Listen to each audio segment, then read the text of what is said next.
on the phone. We were going to have him on video chat, but with no internet, that's not really possible right now. We're going to do OTB mailbag as we're kind of combining today's show with a normal Monday show. So we're going to kind of combine them. Going to get into a little flag football at 8:45 as the NFL has okayed NFL players to play in the Olympic flag football coming up in the next Summer Olympics. We'll have Nick Underhill at 9 a.m. We'll have Devin Snow at 9:30. Right now, though, we normally do it every Monday at 9 a.m. We're going to hit it right now. Let's do a little weekend winners. That's how winning is done. That's right. We can't have anyone freak out there, okay? We've got to keep our composure. We've got too far. I'm by winning. I win here and I win there. Now what? Are you doing what it takes to win a championship? Wow, winning. Well, then I guess there's only one thing left to do. What's that? Win the whole thing. All right, who wants to go first? Alondra, kick us off. Okay. Weekend winner for me is the Southeastern Conference. We have the most teams in the NCAA baseball tournament with a record 13 SEC teams being selected to compete for the... It already came back. It came back. We have our internet again. Thanks, Bo. So 13 SEC teams in the NCAA tournament record, and also the top 4 seeds are all SEC teams as well, with Vandy, Texas, Arkansas, and Auburn being your top 4. LSU, of course, the number 6 seed, and Georgia is the number 7 seed. Ole Miss, the 10th seed. So also a lot of teams in the top 10. So weekend winner for me, the SEC. It's almost like the SEC is a good baseball conference. Kind of. Little bit, huh? The one that say is nipping at your heels had 8. The ACC had 9 teams go into the tournament. Cassie, what you got? Weekend winner. Okay, so this weekend, I don't even know why, but just like randomly, my boyfriend Adam wanted to go to a Biloxi Shuckers game. So we went there, and like it started off like a really bad game. It was like 5-1 with in like the 5th inning, and then they got back, and Brock Wilkin, who's on the team, who's like I guess like the best like batter in the league right now. He was on Wake Forest's team like when LSU played them in I think 2023. And so he like won the game with a walk-off like RBI. So it was a really good game. Shout out to Brock. Weekend winner Brock Wilkin. All right, my first weekend winner is going to be Phil Robertson. You guys know the Duck Dynasty matriarch passed away. Patriarch passed away over the weekend. So he's a winner? It's 79 years old. Well, I just want to keep it positive, looking back on, the dynasty that he built, whether Commander, Buck Commander. He had the Duck Dynasty TV show. I mean, all of his kids are carrying that on as well. Weekend winner Phil Robertson, what an incredible life. Like, you always hear the story of him playing football in college, like neck and neck quarterback competition with Terry Bradshaw, who went on to win 4 Super Bowls in the NFL. Like, Phil Robertson, a guy that did a little bit of everything. I also have a weekend loser. My weekend loser, like it has been a lot of times, none other than Mr. Aaron Rodgers. So we did a Q&A session this weekend. I don't know where the hell it was. Doesn't even matter. And a Saints fan was in the crowd asking him, hey, would you ever consider coming down and playing for the black and gold? And Aaron Rodgers' response is, nope, absolutely not. No offense. I just don't want to live in Louisiana. Okay. I'm not saying Louisiana is the best state in the country or anything. We certainly have our problems. I've never lived in New Orleans. I personally wouldn't. Cassie grew up in New Orleans. She turned out okay. But Aaron Rodgers went to college in Berkeley, California, which doesn't seem super fun. And he played in Green Bay, Wisconsin, which also doesn't seem like the cream of the crop either. And Aaron, what are your options, bud? There are 100 days until the start of the NFL season as of this morning. 100 days. And you're unsigned. And the only team that seems to have any sort of interest in you is the Pittsburgh Steelers. And you clearly don't want to play football for that team. And then you're going to bash a team that maybe could potentially be into you in the New Orleans Saints. I don't think Aaron Rodgers has any interest in playing football. Weekend loser for me, Aaron Rodgers. I hate to do this. I really do, because I don't ever like giving any Aggies any sort of credit ever. No. But I can respect a dog, right? I can respect somebody that's got some grit to him. And I'm going to have to give a weekend winner to Jace Laviolette. DH'd with a broken hand and had, I think, 3 RBI or 2 or 3 RBI on the day. So was a huge help because you wonder, like, how productive can someone be with a broken hand? And you can be very productive if you're Jace Laviolette. So unfortunately, I'm going to have to give Jace Laviolette a weekend winner.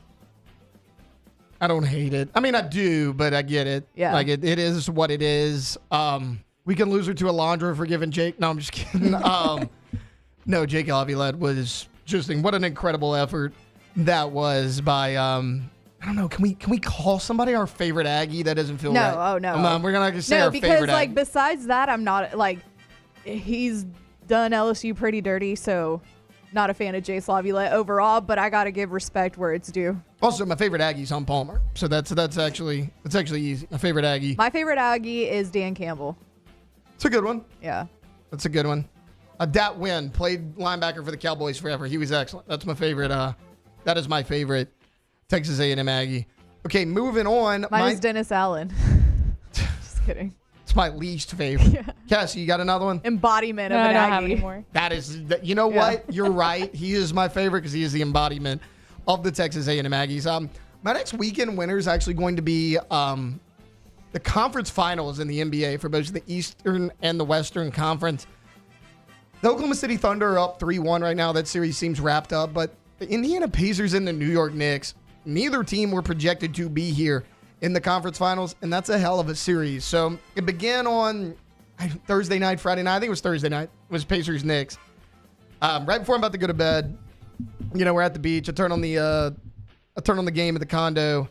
New York's up like 16 points with like 7 minutes to go on the Pacers. I'm like, all right, I'm turning this off. This game's pretty much over. I wake up in the morning to learn that the Pacers won that game in overtime. But get this. This is why the Indiana Pacers are my weekend winner. A team in the NBA playoffs trailing by 7 points or more in the final minute of the game has lost 1,700 times and has only won 4 times. 3 of those 4 wins are the Indiana Pacers, and all 3 of them are in this playoffs. I mean, you want to talk about a team that's going on an improbable run? We saw this twice in their previous round from the Indiana Pacers, and then we saw it in Game 1. They actually win both games in New York. Now, New York gets Game 1 in Indiana, so that's a 2-1 lead for the Indiana Pacers, but just a team of destiny, if you will, a team that won't quit. The Indiana Pacers look like a tough out for anyone, so that is my next weekend winner. I don't have another one. So I'm going to go weekend loser. The NCAA Tournament Committee. Now, I may sound a little biased because I went to school here. That's fine. But Southeastern Louisiana did not get into the NCAA tournament. They were at the top of the Southland Conference all year long. A lot of people thought even if they didn't win the Southland Conference tournament, that they would have been an at-large bid. They did not get in, as did no one in the Southland Conference. Nobody in that conference got a bid to the NCAA tournament, although that was a slight misstep. I mean, look, I get it.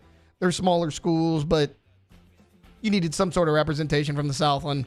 You didn't get it, but it's a small price to pay. Really good selection overall. That's just maybe my one complaint. Nobody from the Southland really getting a lot of representation. All right. So, wait, I changed my mind. I have one more, and I want to do a weekend loser because it just popped. I forgot about this, and it just popped up on Twitter when I saw it. I got to give a weekend loser to Pablo Torre. Like, he is going way too far on this Jordan Hudson stuff. And look, we all know that I like to go down a rabbit hole too. But what he's doing is so borderline psychotic that it looks bad at this point. Like, wait, what do you do now? So he released a video. We can play it. Okay. I can pull it up right now. But he released a video where he's basically found a picture of Jordan on the the fan cams that they do where they take like a panoramic photo of the entire stadium. Yeah. The entire stadium with every single fan in that photo. He looked through a bunch of them and found Jordan in like a picture from like 2021, which is insane to me that you have all this time on your hands. And Katie, I forget her name, Katie something, she anyway, she's on it. And she was like, God, Pablo, you need to find a hobby. And he really does. It's actually psychotic. And Twitter's not working for me right now, so I can't pull it up. But we can watch it later in the show. It's just so crazy that he has that much time on his hands that he can sort through an entire fan cam just to prove that Jordan Hudson was at a game in 2021.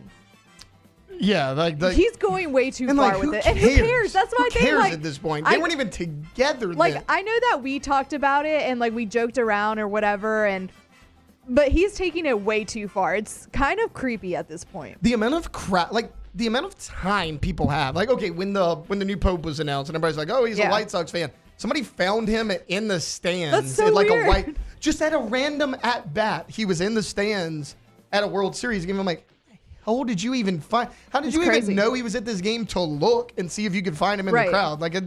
People have way too much time on their hands. Pablo's getting a little too weird and disturbing with it. A little bit too much. Oh, one more weekend loser before we get out of here. I'm glad that someone in the chat put this in there. The WWE. It was all scheduled, ready to go. WWE WrestleMania was going to take place in New Orleans. It no longer will. On Wednesday, they pulled the rug out, said they are actually going to go back to Las Vegas 2 years in a row. They didn't think they could make the money. When Devin Snow comes on at 9:30, I'm sure he's going to have thoughts on this. He's a big WWE fan. But yeah, last minute, less than a year away from WWE WrestleMania, and they pulled it out of New Orleans. I know a lot of people in New Orleans were excited about that. So weekend loser, the WWE. All right, we're going to take a timeout. When we get back, Chris Phillips of SEC Unfiltered hopping on with us next here on Off the Bench. Off the Bench. CentralPlumbing.org, CentralPlumbing.org, 225-925-8552 is the number. Give them a call, 24/7, 365. Game day, weekday, holiday, does not matter. If you have an emergency, they will be there. And not only in Central, Greater Baton Rouge area. Now, they can help you in Central for sure, but Greater Baton Rouge area, we're talking to you. If you've got an emergency, Central Plumbing will be out there. They are ready. You'll see on the homepage of centralplumbing.org, the fleet is ready to go and ready to help. If you want to go tankless with a tankless water heater, obviously, you never run out of hot water, which is just a huge benefit. You got a big family like me, you're getting home late, you got dishes, laundry, showers, whatever. You never run out. You don't have to wait. You don't have to try to save that hot water because, again, tankless, never going to run out. Bathroom remodels, all right there on the homepage, centralplumbing.org. Again, 225-925-8552. There it is, the extra mile. On the border of expected and extraordinary for those willing to go further. Like vans customized for work or play. With safety and tech to keep you connected. Supported by a 5-star sales, service, and finance team. And backed by the 1-star you know. So go the extra mile. It's never crowded because so few have what it takes to go there. Mercedes-Benz Vans. Baton Rouge's home for real rock. It's Eagle 98.1. Foo Fighters. Led Zeppelin. AC/DC. Pearl Jam. And the flagship home for LSU sports. Take us anywhere with the Eagle 98.1 app. Eagle 98.1 is the rock station. Men, age is just a number. Don't let it dictate how you feel.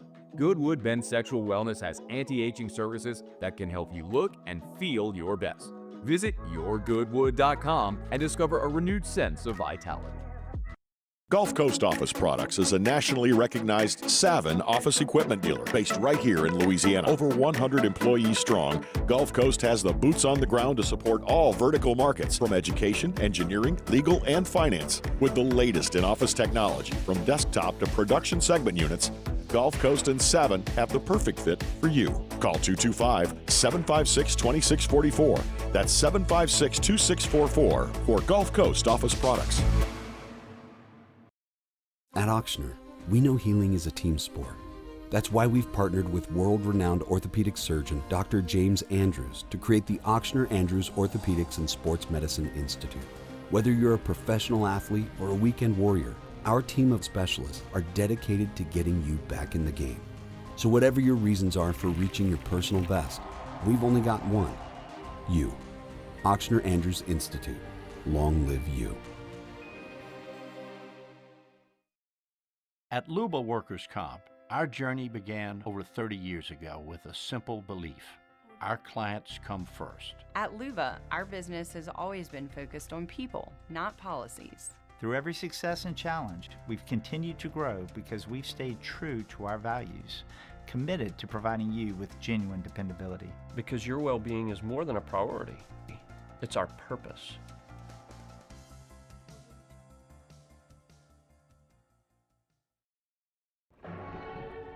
These are the luckiest ice cubes in the world.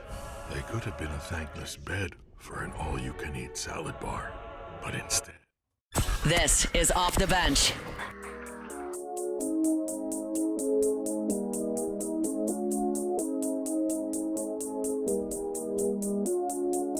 Welcome back in. Tuesday edition of Off the Bench. Taylor Sharp here with you, filling in for Jacob Hester. Right now, we're going to go out to the phone lines. Chris Phillips, the founder of SEC Unfiltered, joins us right now. Chris, how are you this morning?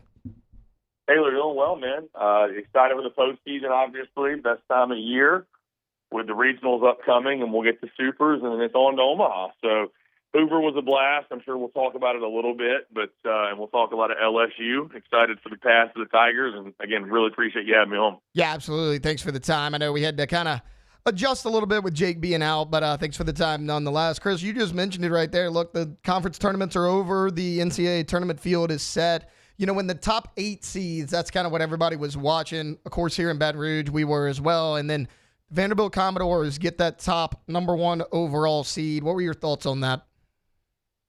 I was a little bit surprised, and I would have kept Texas in the 1 spot personally. You know, I'm someone that I don't like the narrative that the conference tournament is meaningless, because I just feel like why are we playing it if it's meaningless? I think it means something. You see the emotion from those guys in the tournament. Like, there's obviously some meaning to it, but I don't know that the conference tournament should outweigh what we watched for 10 weekends or really an entire season, which is the fact that, you know, even if they scuffled a little bit down the stretch and suffered some injuries, Texas was the best team in the conference throughout the duration of the season. So I would have kept Texas in that number 1 overall seed spot. You know, that's not taking anything away from Vandy and saying they didn't deserve it, because, again, they had a great season. They finished strong, and they did indeed win the conference tournament. So I think the number 1 overall national seed, guys, is more of kind of an ego thing, just to kind of flex and say we're the number 1 overall national seed. I don't know how much they really gain versus, you know, what Vandy's path is versus what Texas' path is. But, you know, I wasn't shocked the committee put them at 1. I just think I would have kept Vandy at 2 and Texas at 1. Now, you were talking about the committee putting them at 1. Like, was it entirely just, hey, they won the conference tournament, let's reward them for doing it? Or, like, what else went into that top overall seed? Yeah, I mean, I think obviously if we didn't have a conference tournament, we would have went off just the regular season. Texas would have been the 1 seed. So, I mean, Vandy certainly would have been a top 8 national seed and maybe even a top 5 national seed. But, no, I mean, I think the conference tournament played a large part, which, again, is what's so funny to me, Taylor, is that everybody tries to tell me that the conference tournament means nothing. And I think a lot of fan bases try to talk themselves into that so they don't get let down if things don't go the way they plan in a tournament like that. But, I mean, it obviously does matter, right? I mean, Tennessee played themselves off of having to be a 2 seed somewhere to hosting a regional.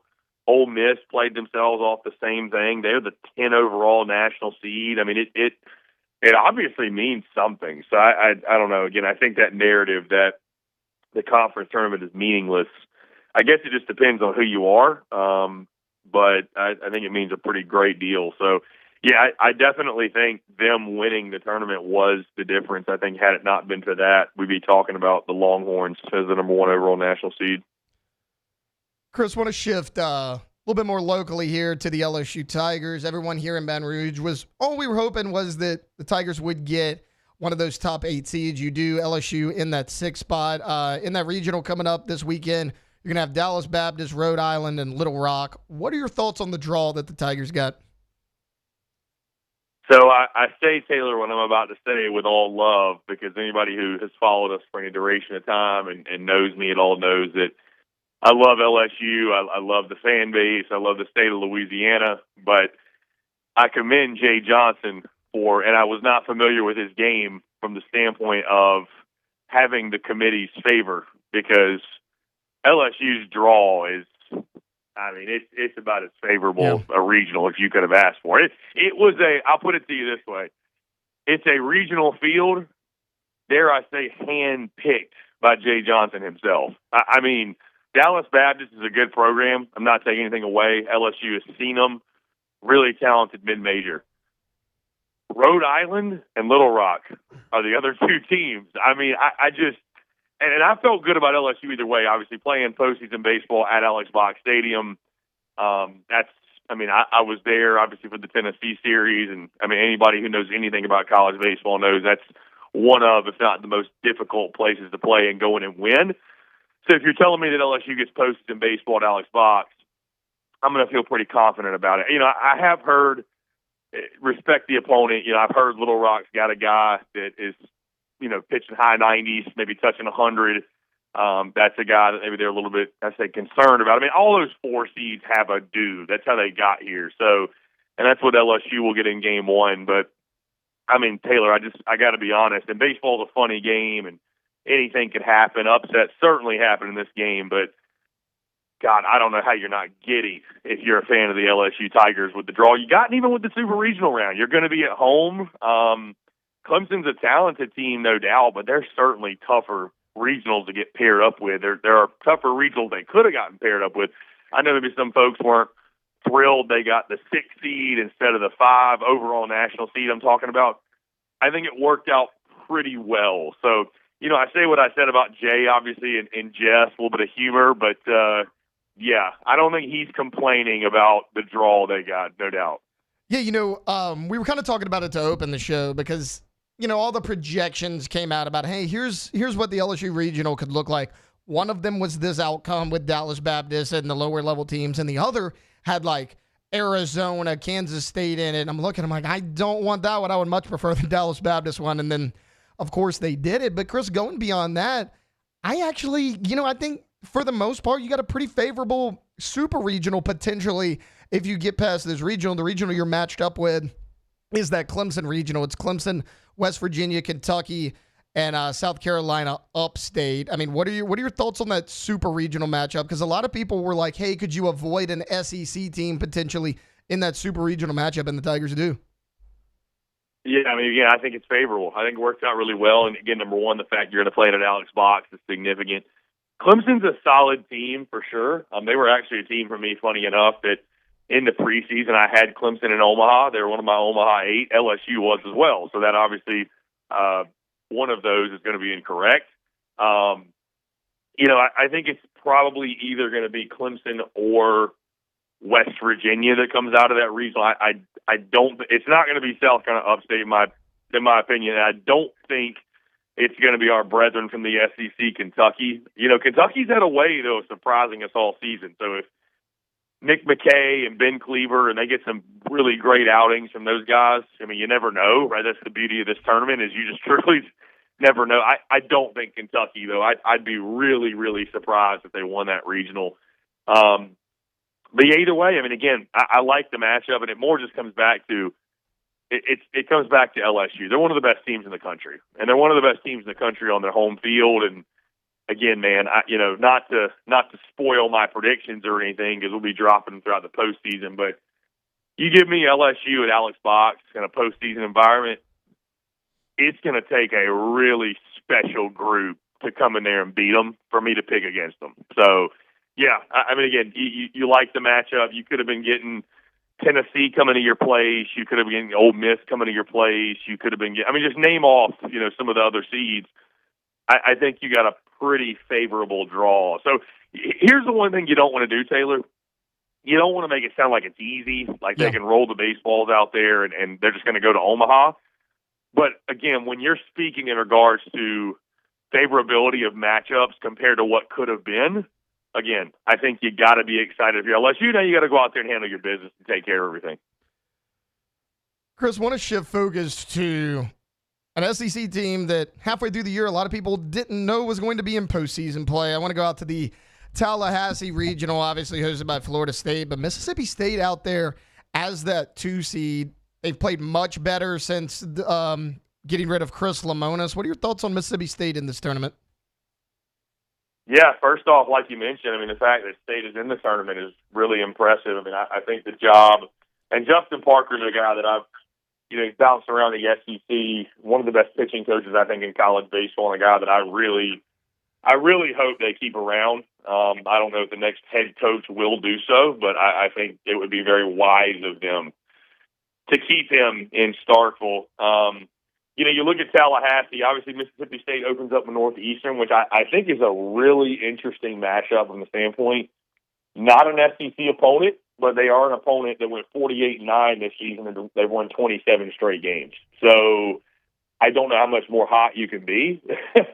They've obviously got some ball players, but again, not at the SEC level. I mean, my question is this: has Northeastern seen a Pico Khan? I don't know that they have. I would venture to say that I highly doubt it. So the beautiful thing for State, it's a team that's got nothing to lose. I mean, it's not like you're trying to save some coach's job. That coach is gone. So, I think Florida State, their home field is going to be a really, really tough out. But I do think Mississippi State, with the combination of arms they have, they've got some guys that heated up, obviously, down the stretch. I don't factor in the SEC tournament, my predictions for this, or thoughts on this, if you will.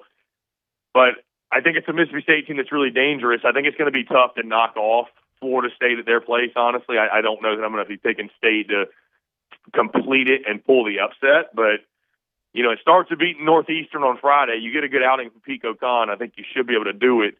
And then I think it's probably going to set up a Florida State-Mississippi State matchup on Saturday. And I think that'll probably be for the regional because, again, the difference we all know in getting up 2-0 versus going 1-1 in those regionals is it's huge. So, but doing it in Tallahassee on their home field, I think will be difficult. But yeah, certainly State is one of those teams, man, that especially in the regional round, really, really dangerous. Again, they've got a good starting rotation. They got a deep pen. Lineup's a little bit hit or miss. Sounds like a lot of SEC teams, right? But certainly I think it makes some noise down there in Tally. Chris Phillips joining us right now with SEC Unfiltered. Chris, is there a team maybe you thought got a little overseeded, or on the flip side, like got underseeded? Like, is there any of that you saw? Yeah, I was a little bit surprised Auburn was at the 4. Okay. I thought that was a little bit high for them. The only top 8 national seed, we should note, that finished with less than 40 regular season wins. And I say that, Auburn absolutely was deserving of a top 8 national seed. I don't want to hear that. The top 4 was surprising, right? And I think the committee factored in their strength of schedule. They played one of, if not the toughest schedules in college baseball this season. Had some really impressive, series wins, including obviously, not to bring up old scars, but that sweep over LSU at Auburn. I mean, they were impressive. I mean, Auburn was a very, very good club. I thought at the 4, again, I thought that was a little bit high, and I think Auburn gets a pretty decent draw too. As far as underseeded, I mean, like I said, I think you could flip-flop Texas and Vandy, but that's sort of nitpicking. I think everybody else kind of ended up exactly where I thought they were. I mean, the other one that I'll mention, and I know you didn't quite ask the question this way, but I love Florida's draw too, man.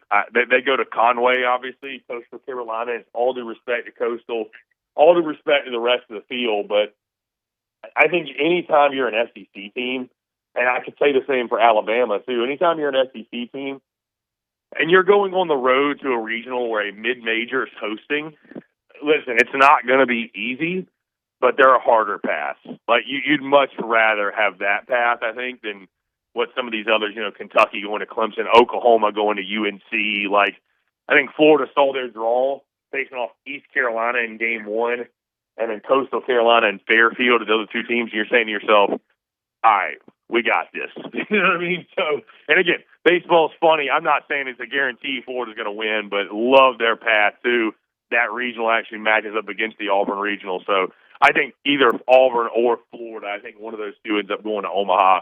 Right now, I'd probably lean the Gators. But, yeah, I mean, I think for the most part, there wasn't a ton of drama in this year's selection. I mean, Yeah, we had you had a few that obviously I think Virginia had a gripe, Troy had a gripe, UConn had a gripe to get in, but, for the most part, I thought the committee actually did a pretty good job.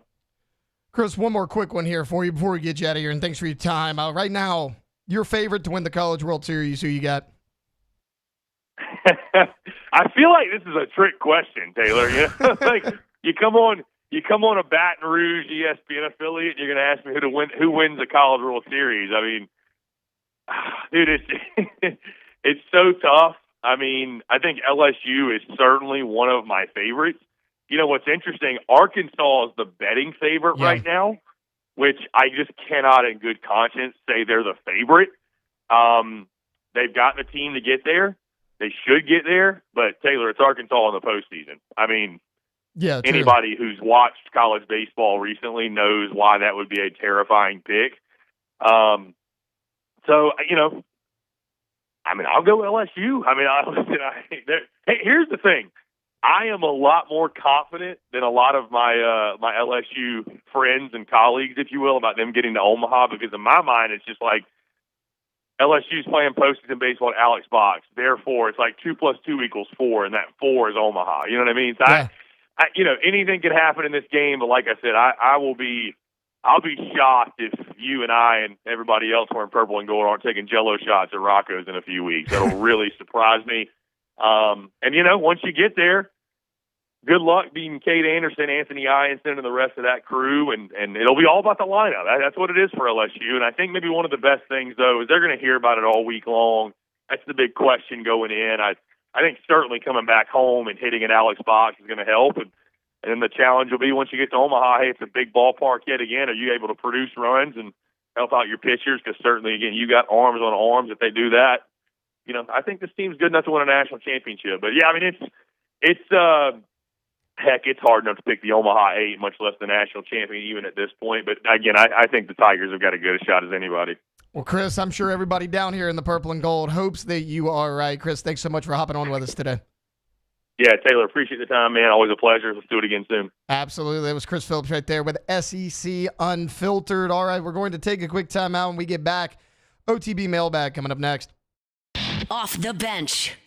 All right, go to boudreauxelectrical.com. Boudreauxelectrical.com is the website, and if you're looking for more information on a whole home generator, that is the place to go to. Top right corner of the website, red tab right there. Click on that for that free quote that we tell you about all the time.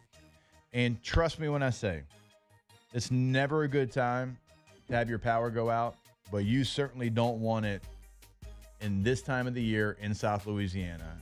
It is not going to be bearable. It is going to be something that is going to make you more than miserable, right? So, but if you have that whole home generator, as soon as the power goes out, the AC is not going to go anywhere because that thing's going to kick on and you're going to be saved. So if you want more information on the North Shore, call 985-397-1562. In the greater Baton Rouge area, call 225-300-9389. Always online at boudreauxelectrical.com. More power, more protection. Family owned and community driven. Service Chevrolet Cadillac, a legacy you can trust since 1972.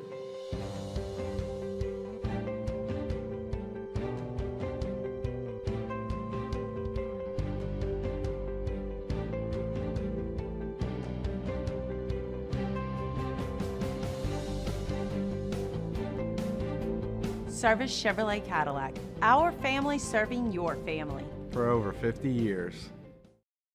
It's not just a game, it's a religion. You've got your team color, team swag, and now your very own website, LouisianaSports.net. Everything LSU, Saints, and Pelicans. Sports on demand. In-depth coverage by sports writing pros with continuously updated news. And with the LouisianaSports.net newsletter, you get pinged directly with top trending stories. Best of all, now and always, no paywall. It's free. LouisianaSports.net, powered by 104.5 ESPN Baton Rouge. Your home for Louisiana sports. ED, low T, or simply seeking to optimize your health and performance? Goodwood Men's Sexual Wellness offers a range of discreet services to address your specific needs. We empower men to reclaim their health and confidence. Visit yourgoodwood.com.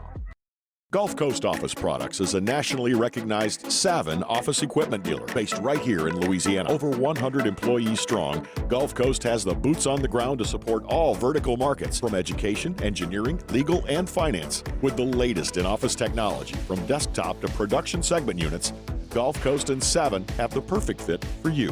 Call 225-756-2644. That's 756-2644 for Gulf Coast Office Products. At Auctioner, we know healing is a team sport. That's why we've partnered with world-renowned orthopedic surgeon Dr. James Andrews to create the Auctioner Andrews Orthopedics and Sports Medicine Institute. Whether you're a professional athlete or a weekend warrior, our team of specialists are dedicated to getting you back in the game. So whatever your reasons are for reaching your personal best, we've only got one: you.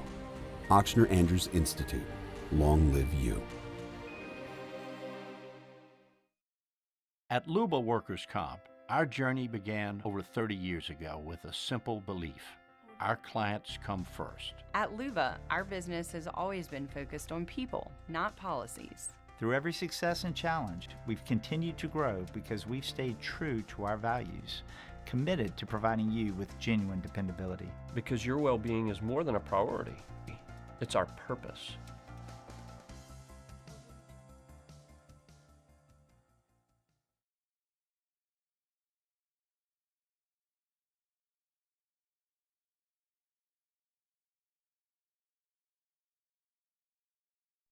This is Off the Bench.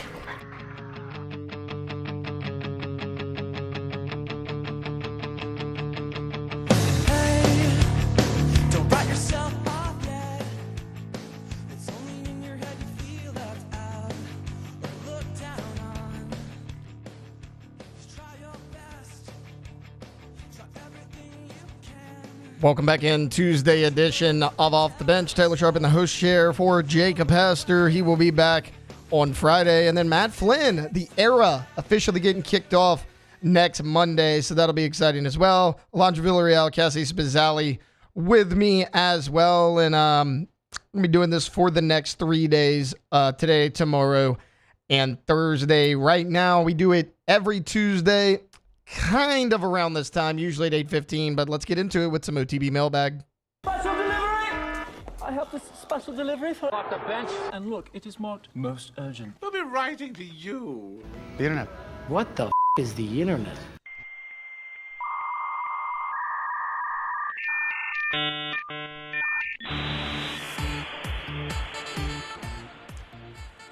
All right, most of these are making fun of me, so that's always fun, right? We always love that. Hashtag mailbag. How was Taylor's trip to Columbus, Ohio? Never been to Columbus, Ohio. I'd go for a football game. I went to Gulf Shores, and it was great. I was telling, kind of mentioned it in that first segment. If I have to eat shrimp for the next 2 weeks, like I'm gonna throw up. I'm good. I'm good on that for minimum 2 weeks, which is weird because like seafood is my favorite type of food. Shrimp especially, but I think I had that almost every meal when we were out there at Gulf Shores. Hashtag OTB mailbag. How many guns did Taylor leave on his trip? None. That's actually only happened one time. It was actually the last trip I took. So interesting you would ask. No, none got left on this trip. None got brought on this trip. So it'd be hard to leave one right there. Hashtag OTB mailbag. When can we expect the Alondra deep dive on the Macron title fight? Macron, sure. Yeah. It would be a very long, either the entire show, or it would have to be like multiple days of like a segment a day. Like the Macron rabbit hole goes very, very deep. When's the fight?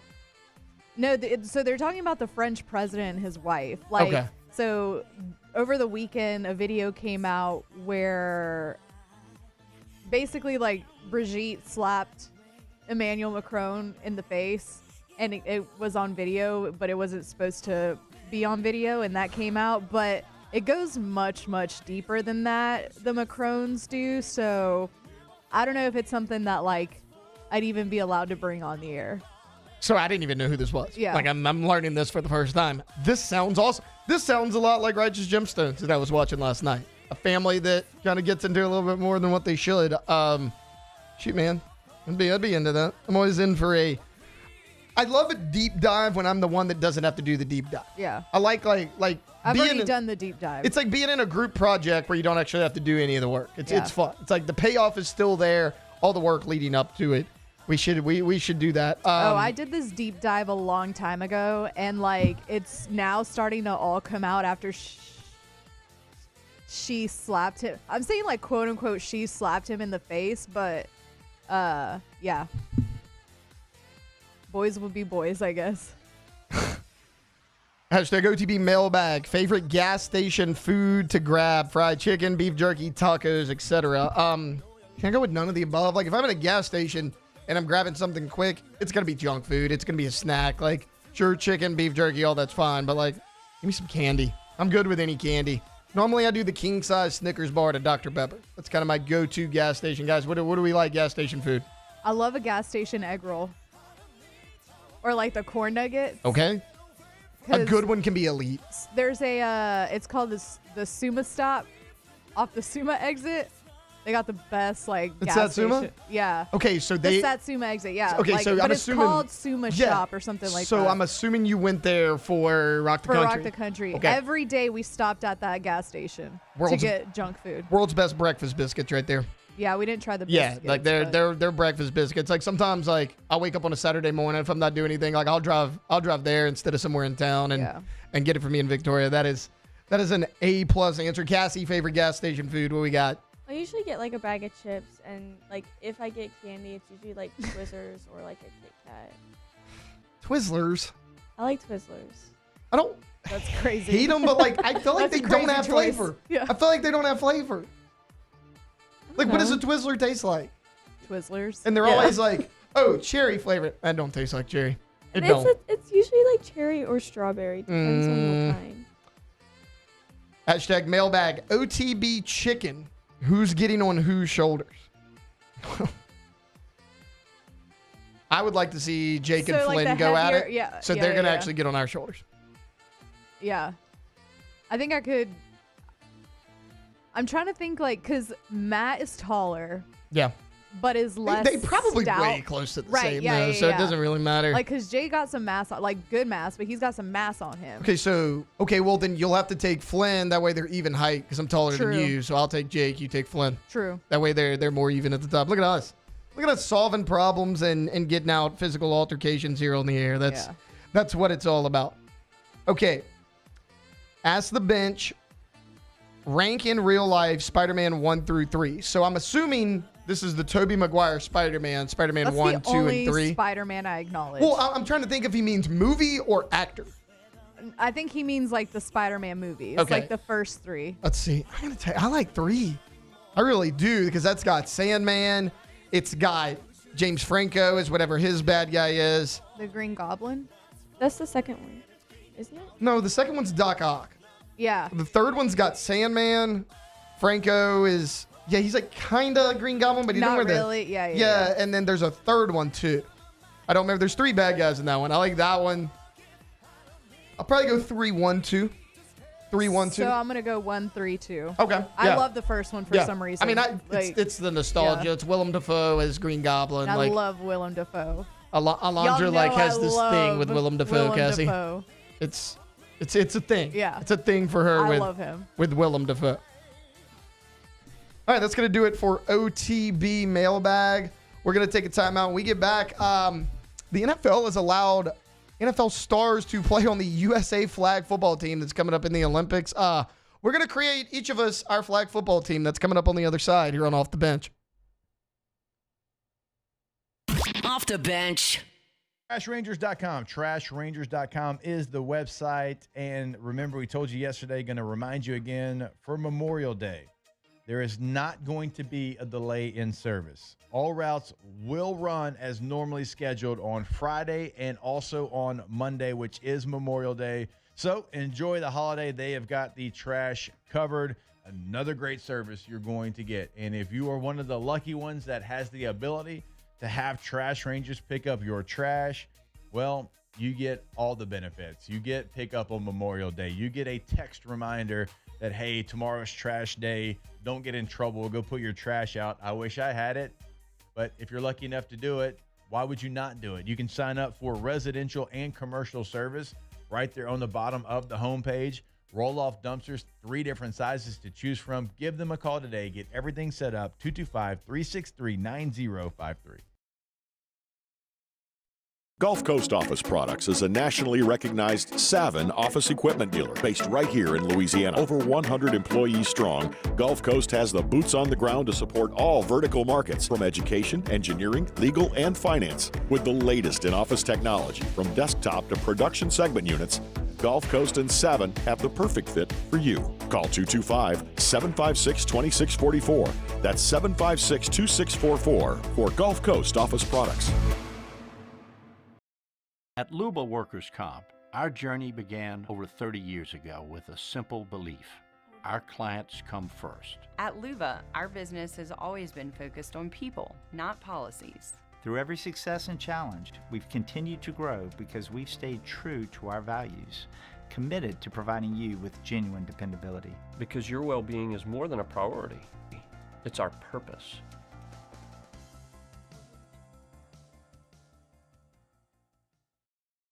ED, low T, or simply seeking to optimize your health and performance? Goodwood Men's Sexual Wellness offers a range of discreet services to address your specific needs. We empower men to reclaim their health and confidence. Visit yourgoodwood.com.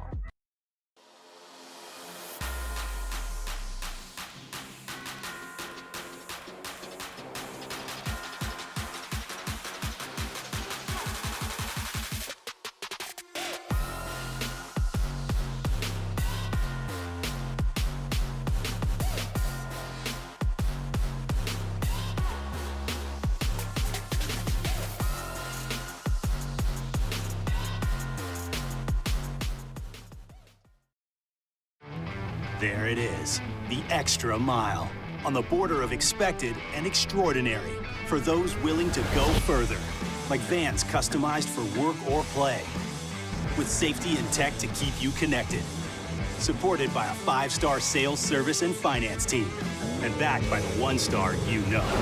So go the extra mile.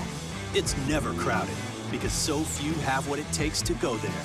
Mercedes-Benz Vans. These are the luckiest ice cubes in the world. They could have been a thankless bed for an all-you-can-eat salad bar. But instead, they've been called upon to cradle and cool a crisp, refreshing Dos Equis. Huh. Looks like the lucky just got luckier. Dos Equis.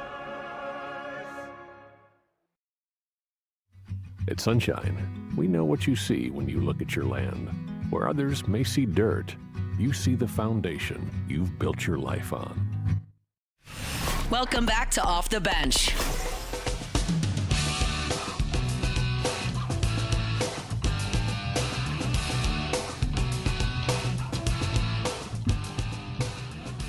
Welcome back in. Final segment, hour number 2, a Tuesday edition of Off the Bench. Taylor Sharp here with you in for Mr. Jacob Hester. We got Alondra Villarreal and Cassie Spazzali here as well. And at the spring league meetings on Tuesday back in Minneapolis, it was unanimously approved. NFL owners, a proposal for NFL players to participate in flag football at the 2028 Olympics in Los Angeles. So what I want to do right now is all of us create their own flag football team. And Cassie, I think I actually want you to go first here.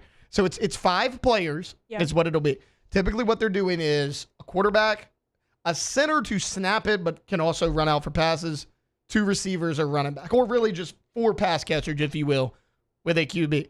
Okay, we got to see. You told me you and Adam were crunching the numbers last night. We were talking about it. I need to see what we got. All right, so I've got Lamar Jackson as my quarterback. Okay, popular choice. Yeah. One. Because the QBs can take off and run in flag football. Like that's the thing. You have to wait like 6 seconds, but you can take off. Yeah. Justin Jefferson. Travis Hunter, I feel like he'd be good on like both sides of the ball. Okay. Okay. Yeah. I don't know. No, I love this so much. Saquon Barkley, and I think I have to go Tyrann Mathieu. Like I know he's kind of older, but I feel like he'd be really good. That's actually a really good point. Adam liked the Travis Hunter one, didn't he? Yeah. That's got Travis him Hunter was written all, Adam's that's idea. got him written all over it. I love the team because you Great got a team. mix of offense and defense. Now, I'm sure on the Olympics, so like on the real Olympic team, you'll be able to have 10 players. Right. So it'll be like 5 offense, 5 defense. But like for this activity, yeah, 5 players. I love it. Alondra, what we got? Okay, so I put zero thought behind all of this. For my quarterback, I'm going to have Joe Burrow because, of course. Wait, I am shocked by this. And then I got Jamar Chase. Another surprise. I got Malik Neighbors. Okay. And Zach Ertz. Okay. And then Saquon Barkley. Saquon, a popular pick. Alondra picking Joe Burrow. Didn't see that coming. Alondra doesn't even like Joe Burrow. I hate him. What are we doing here? Hey, he'll be in town. He will like be in May town. 31st. So That's coming up. I need everybody in on this. Like, I need everyone to buy in. Like, listeners, us in this room, Jake, I need to get Matt on the train too. Like, we all need to manifest that I meet Joe Burrow. Is it Top Golf? And that at Top Golf. Okay. And that, like, it's love at first sight. I need everybody in. We all need to believe. Do we need like a machine to blow your hair? Because if it's first sight, like you got to have everything. And what if it's not windy? They have like, fans at Top Golf. They do have You fans. got to stand in the right spot. Yeah. We'll have to go the day before. Like they do like a rehearsal for a wedding. Dress rehearsal. We got a dress rehearsal for Top Golf. We got to make this happen. Yes. Love that. Actually, 2 really good teams. Okay, for my team, I criticize this guy a lot, but when it comes to flag football, I'm going Kyler Murray as my quarterback. Kyler's he's a runner. He's small. It's going to be hard to get that flag if he's able to take off and run. At one receiver, I'm going Justin Jefferson. I need a route runner. I need a technician, somebody that's going to cross up the DBs. There's nobody in the league, in my opinion, running routes better than Justin Jefferson. On the other side of things, I thought about Jamar Chase, but Alondra already took Jamar Chase. I kind of want us to mix things up. I'm going CeeDee Lamb. 1, I got to get a little bit of Cowboys flair in there. 2, CeeDee Lamb, the 50-50 ball king. He's going to go up there. He's going to be the aggressive receiver. And then on the other side, you got Jefferson, the route technician. For my running back, fully healthy Christian McCaffrey. That's where I'm going. The guy's incredible out of the backfield at catching the ball. He's strong. He's fast. He's quick. Christian McCaffrey is going to be my running back. And at my center, because you got to have a center to snap it, but they can also run out 4 passes, catch that ball as well. I'm going to go George Kittle. George Kittle's a smart guy. He's one of the best tight ends in the NFL. And he's a good enough route runner to where he can wait that half second to snap it before he gets out of the backfield, runs the route. So a little bit of a recap. Cassie, you went Lamar, Saquon, yes, Travis Hunter, yes, Justin Jefferson, yes, Tyrann Mathieu. yes. Alondra went Joe Burrow, Jamar Chase, Malik Neighbors, Zach Ertz, Saquon Barkley. Yeah. How the hell I remembered all that. I went Kyler Murray, Justin Jefferson, CeeDee Lamb, George Kittle, Christian McCaffrey. I think those are all pretty good teams. The reality is it doesn't even matter which team gets picked because some poor 5'8" white guy from like the UK is going to line up trying to cover Justin Jefferson or Jamar Chase. Yeah, guys, that ain't happening. Okay, that's not happening. Now, there is apparently going to be rules maybe where it's like 1 player per NFL team. So the whole Jamar Burrow thing may not happen. Like they're kind of it's still in the process. Sense. Like they have to get with the NFL Players Association and all that. But people have had a lot of fun with this. I'm glad we got to do that as well. Doesn't matter. U.S. taking home the gold, 2028 Olympics, flag football. We're going to make it happen. All right, coming up in hour number 3, we got Nick Underhill, we got Devin Snow, and LSU retiring a jersey. It's going to be hanging from Tiger Stadium. We'll get into all that. That's coming up here in hour number 3 of Off the Bench. Off the Bench. KTOZBlinds.com is the website. It was safer. K to Z Interiors and Outdoor Living. Been doing it since 2004. Brandon Barton and the team going to come out to your space, your home, your business, and learn your space. Going to know it better than you probably in like 5 or 10 minutes. That's what they've done for me. They did it for T. They're going to probably do it for Flynn. They'll do it for you as well. It's not just because we talk about them every day. That's just who they are, and that is what they get done every single day. Now, interior and outdoor living. Sometimes it's both, and that's what I have gotten from them. The shade is incredible. I told y'all the other day, my dad saw it. He's like, wait a minute, I want one of those. Brandon driving to Dallas, stops off in Shreveport, puts one up for my dad. That's just who they are. That is what you're going to get, that level of customer service. KTOZBlinds.com. At Bayou Automotive, we believe in a sales process that puts you first. We want you to experience an easy purchase with clear pricing and great service. Let Bayou Ford and Bayou Chrysler Dodge Jeep Ram be your trusted partners in finding your perfect vehicle. The crew at Bayou Automotive is going to do right by you.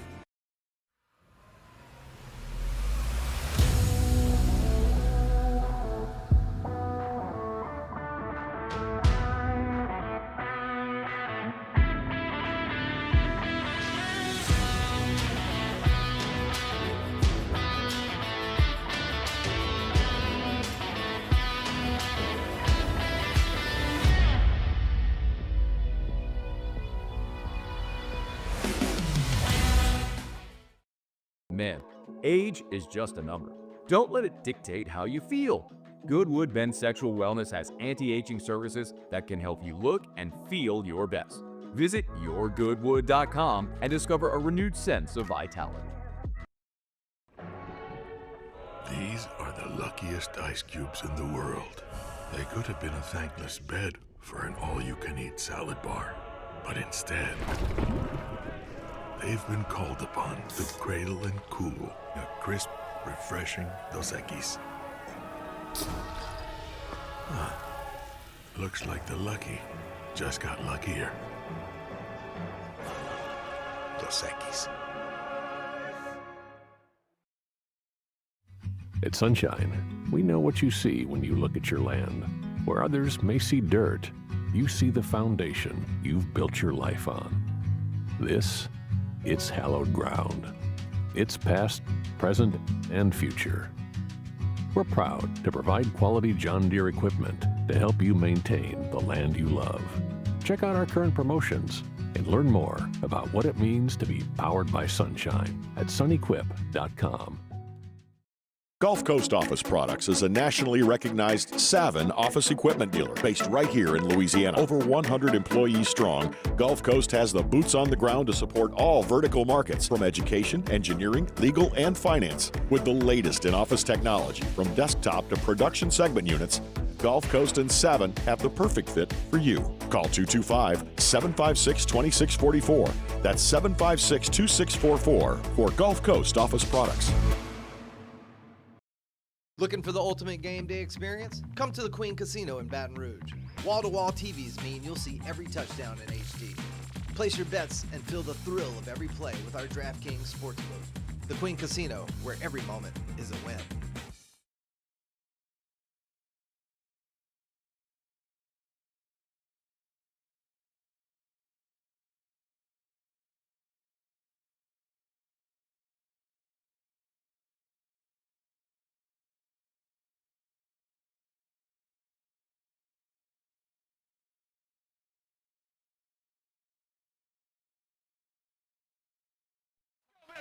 All-Star Toyota presents Off the Bench. This is what we have been waiting for. The hype is over. Off the Bench. Hey, they said I gotta come off the bench. Now, here's Jacob Hester.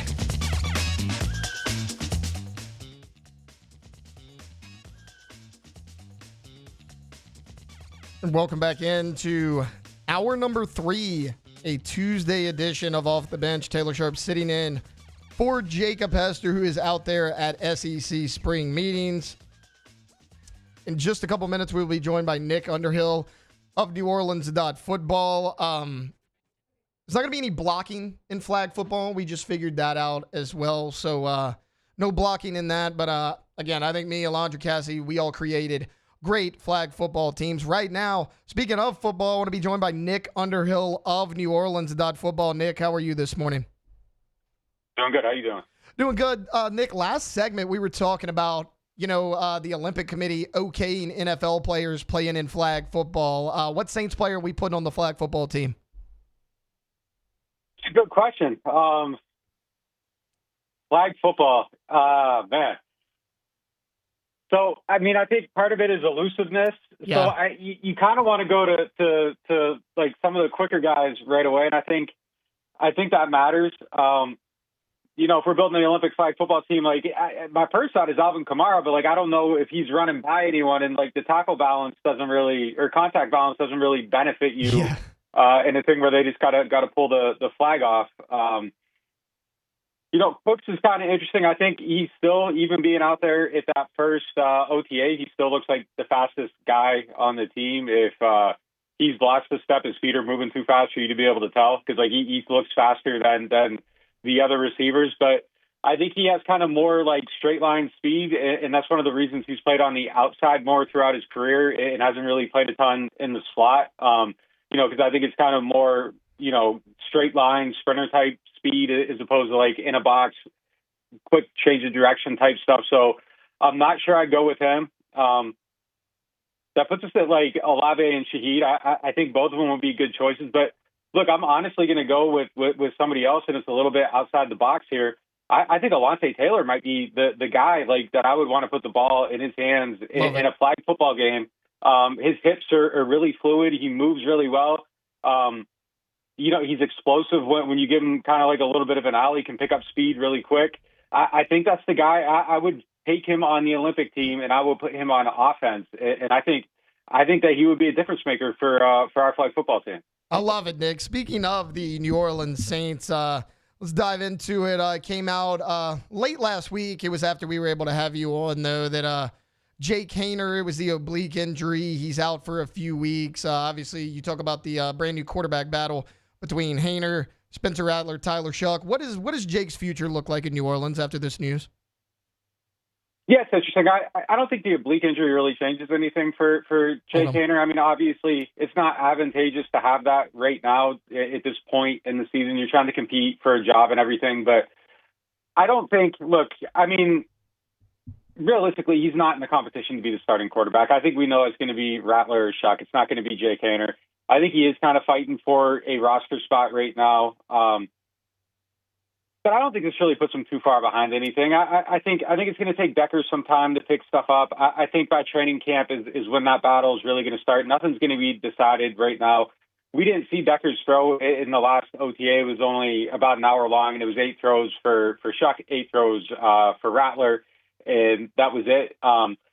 But I would imagine that Deckers probably looks kind of similar to Shuck right now, where things are happening a little bit slower. The ball isn't coming out like real fast. It's kind of looks like a guy learning how to play at this level, like kind of getting used to the speed of it, getting his used to the temperature. So I don't think he's probably pulling up on Haener right now. And the thing with Haener is as soon as he hits that field in practice, we already know he's going to look amazing. Like, he is an amazing looking practice player. So any ground loss over missing, what is it, 10 practices or something like that, I think he's going to just show up day one in training camp, assuming he's ready, go out there and practice, and he's going to remind everyone that, like, hey, like, this is a guy that understands things. So I don't think he's losing the battle right now. I think it's detrimental to the possibility of him winning that starting job, but that was never realistic to me.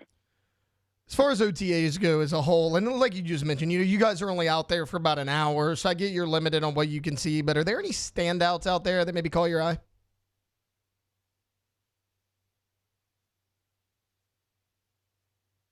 Nick, you still there?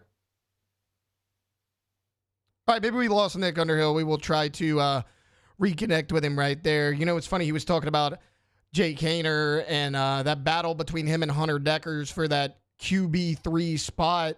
Look, Hunter Deckers is a guy that can play a little bit. We talked about him. It was actually one of T-Bob's last shows. We were talking about Hunter Deckers and his potential. He obviously signed with Iowa State coming out of high school. He was one of the highest ranked quarterback commits that Iowa State ever had. He got a start there and did some nice things. Now, ultimately, if you remember the big sports gambling issue in college football, Hunter Deckers was part of that. But before that, he was a really nice player out for Iowa State. All right, Nick, we are back with you right now. Sorry about that. You got cut off a little bit. But going back to the previous question, anybody that's maybe caught your eye out there at OTA so far? Yeah, I mean, just probably the guys that should. I thought Rattler had a really great practice. Like, stuff was just happening fast, and balls coming up quick, in rhythm, kind of back foot hitting on the 3-step drop ball out, stuff like that, where you kind of see the experience of a year. So he was the main guy I left that practice, like really kind of, excited about seeing what he looked like in year 2 coming into it. But that's kind of to be expected. One guy that really stood out that was surprising to me that wasn't, I don't think on my radar at all. I don't think he got mentioned in like a single off-season conversation was Dante Pettis. He's playing high up in the order. They had this period where they split up the field. It was kind of like the first team and then the top reserves on one end of the field and like everybody else at the other end. Dante Pettis was on the right end of the field with the higher rated players is how I would put it. And then even in the 7-on-7 period, he had a nice catch up the sideline. Again, it's one day. Like, it's one day of practice. It's an hour. He might not look good in anywhere else, but in those 16 reps we saw and the 4 that he was out there for, he looked pretty good and he stood out. And it looks like just depth chart wise this early, he's ahead of Bob Means right now. Outside of that, not really like anyone that was surprising. I think maybe the undercover low-key takeaway here is that when the offense goes 15-16 in a practice, maybe there's some secondary concerns a little bit. There's some guys missing, obviously not out at these practices. Tyron wasn't out there for this practice. Demario Davis wasn't out there for this practice. So, I mean, there's a couple guys. Quincy Riley's still hurt, the rookie they drafted to compete at cornerback. He's still not out there. So, I mean, it's not like a full team thing. There's no pressure, nothing like that. But when the offense goes 15-16 with a guy with 6 starts and a guy with 0 starts, I mean, I think there's a little bit of a commentary on where the defense is at. So maybe standing out for the wrong reasons right now is that secondary. Speaking of that secondary, you drafted Quincy Riley, who you just talked about, but you lose Paulson Adebo, you traded Marshall and Lattimore, and, so you have Kool-Aid McKinstry back from a year ago, and a lot of people don't believe that Alontae Taylor is an outside corner. So, like, in your opinion, if this season started today, the outside corners for the Saints, like, who's getting that start? I think it would probably be, so in the base, my guess would be is that it would probably be Alontae and Kool-Aid out there when they're just out there and the 4 defensive backs on the field. And then when they go into like nickel or dime, I think Alontae would probably move into the slot and then you'd put Ike Adam out there. I can't project Quincy Riley yet because we haven't seen him on the field. I have no idea if he's going to be ready to play. Maybe Asante Samuel ends up on the team and he's not someone that's been very good at like run defense. Like he's been a liability there. So maybe you would do it the same way. Alontae on the outside, move him to the inside and then put Samuel out there in just situations where you'd be looking at like pure coverage situations. But I think Alontae is at his best in that role. Like I think just beyond anything, I think you need to find a way to get him there. And I think your defense is better if you have him on that inside role. I mean, you look back at the beginning of last season, there's some of these stats like charting dynamic plays, pressures, quarterback hits, like pass breakups, all this stuff. And they put it in there and it's a stat like just measuring that, like who's impacting the game the most. He was at the top of the list on that stuff. And it was plain to see to the eye, like the blitzing ability, the pressures, like the run defense, the tackles for a loss. Like if you put him in the slot, I think that he becomes a multifaceted weapon and he's somebody that can maybe even be like part of the identity of your defense a little bit in that role, but you move him to the outside and you get those variables where he becomes more boom or bust. I think on the inside where things are tight and there's a lot of traffic and there's a lot of players around, you can risk a little bit of that boom or bust because there's going to be somebody in close quarters to help clean it up and it doesn't really set back your defense and you're able to harvest a lot of the positives from a unique player like that. But on the outside, you're on an island, you're isolated. If you make the wrong play, you make the wrong read, you try to jump something, you get beat. Like it just kind of takes away from the things that I think make him special. So I think they need to make it a priority to play Alontae in the slot. Sticking with the secondary, Nick Underhill of NewOrleans.football joining us right now. As far as that safety room goes, look, Tyrann Mathieu's not getting any younger. You do add Justin Reed in the offseason, but what does the depth of that room look like right now as far as the safeties go? Yeah, they got a couple guys. I mean, if Howden can take the next step, like there's a guy there that I think even now he's probably fine depth, but I think obviously I don't think he's challenging for a starting spot, and the signing of Justin Reed kind of tells you that. And then they drafted Sanker too. He's somebody that he looks pretty good moving. Like not really seen any plays yet. Can't hit but just seeing how he moves out on the field, it kind of stands out a little bit. There's some movement ability there. So there's a couple of young guys in the pipeline there that I think can develop a little bit, and they're in a good room with 2 like really good leaders with Tyrann and Justin Reed. So I'm kind of excited to like see what Sanker can do just all over the place. Like even his special teams highlights they look like special, and he's somebody that can maybe make a difference there while serving possibly as like the third guy in that safety rotation. I would probably project him right away coming out of the draft being a slot ahead of Howden. Howden is playing ahead of him right now, but I would assume they believe Sanker can overtake that role. So, yeah, I mean, there's some guys there. I think there's not a lot of proven commodities behind the top two, but I think there's potential in – I mean, really, that's what I want to see the team doing kind of everywhere is just chasing potential with young guys, be willing to go boom or bust everywhere, be willing – be okay with any kind of outcome. Just kind of find out what you have in a lot of these guys and see where you're at. I do think if the Derek Carr thing had happened before free agency and you're stuck without a quarterback, I do wonder if like Justin Reed's even here because like his timeline doesn't even really fit up with the teams right now. I don't think he's like in his 8th season as a pro, 28, 29 years old.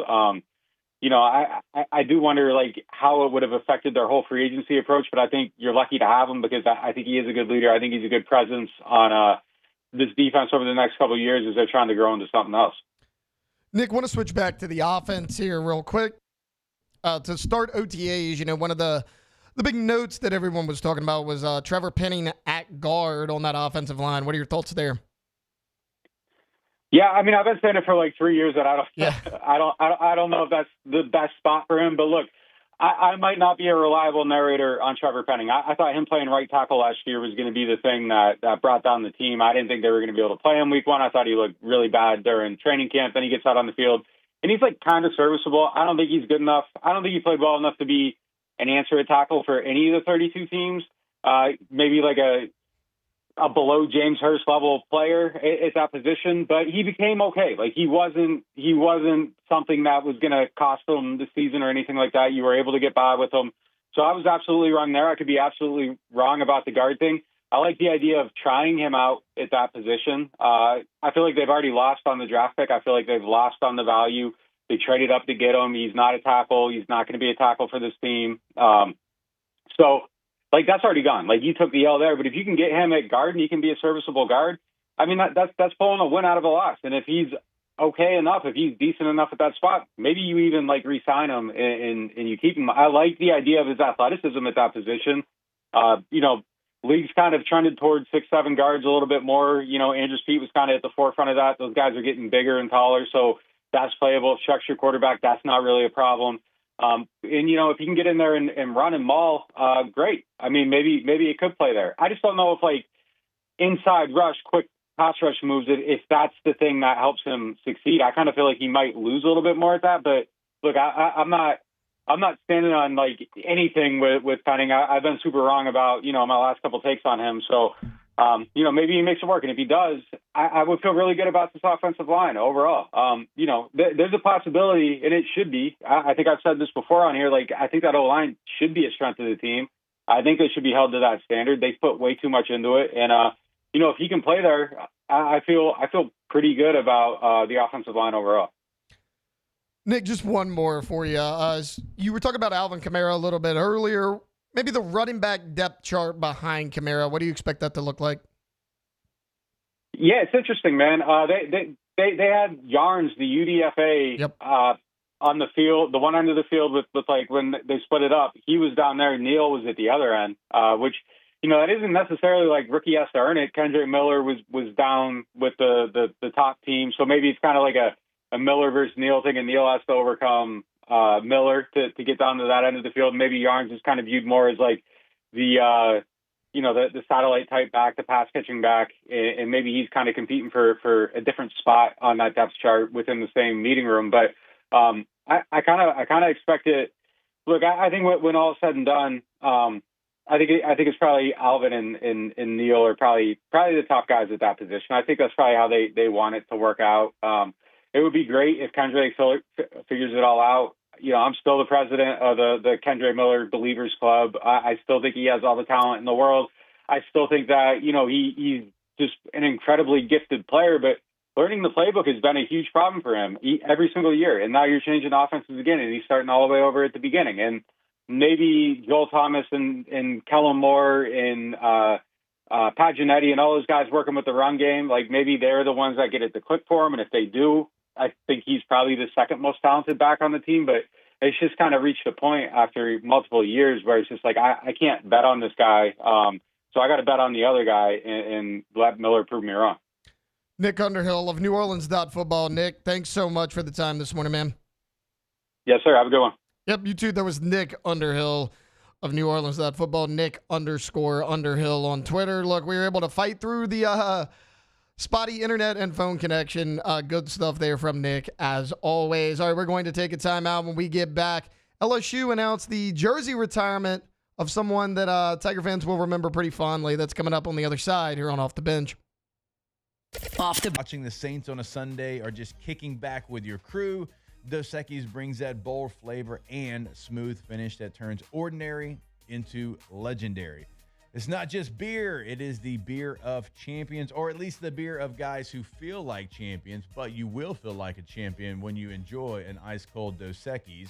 So you don't have to be a champion, because Dos Equis will make you a champion. So the next time you're watching the game, grab a Dos Equis, and remember, stay thirsty, my friends, responsibly, of course. Dos Equis, official beer of unforgettable sports moments.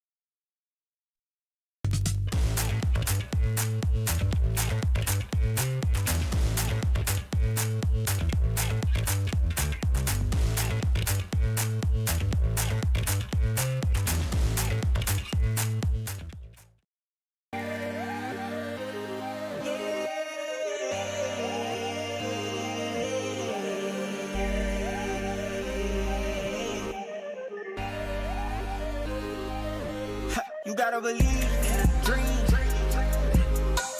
Believe. You gotta believe in a dream. Believe. You gotta believe. My whole team on wildin'. ED, low T, or simply seeking to optimize your health and performance? Goodwood Men's Sexual Wellness offers a range of discreet services to address your specific needs. We empower men to reclaim their health and confidence. Visit yourgoodwood.com. At Auctioner, we know healing is a team sport. That's why we've partnered with world-renowned orthopedic surgeon Dr. James Andrews to create the Auctioner Andrews Orthopedics and Sports Medicine Institute. Whether you're a professional athlete or a weekend warrior, our team of specialists are dedicated to getting you back in the game. So whatever your reasons are for reaching your personal best, we've only got one: you. Auctioner Andrews Institute. Long live you. At Luba Workers' Comp, our journey began over 30 years ago with a simple belief: our clients come first. At Luba, our business has always been focused on people, not policies. Through every success and challenge, we've continued to grow because we've stayed true to our values, committed to providing you with genuine dependability. Because your well-being is more than a priority. It's our purpose.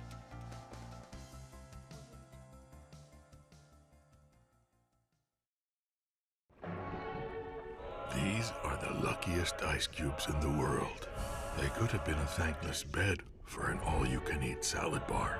But instead, they've been called upon to cradle and cool a crisp, refreshing Dos Equis. Looks like the lucky just got luckier. Dos Equis. At Atmos Energy, our Smart Choice solutions help customers save energy and emissions with rebates up to $500 off high-efficiency natural gas appliances, smart thermostats, and weatherization upgrades. Together, we're fueling our energy future.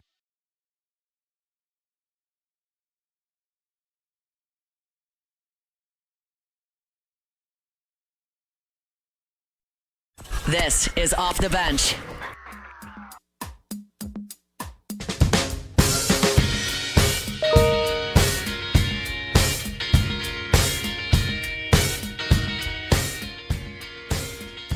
Welcome back in. Tuesday edition of Off the Bench. Taylor Sharp here with you, sitting in for Jacob Hester, Alondra Villarreal, Cassie Spazzali along for the ride as well. We hope you are also.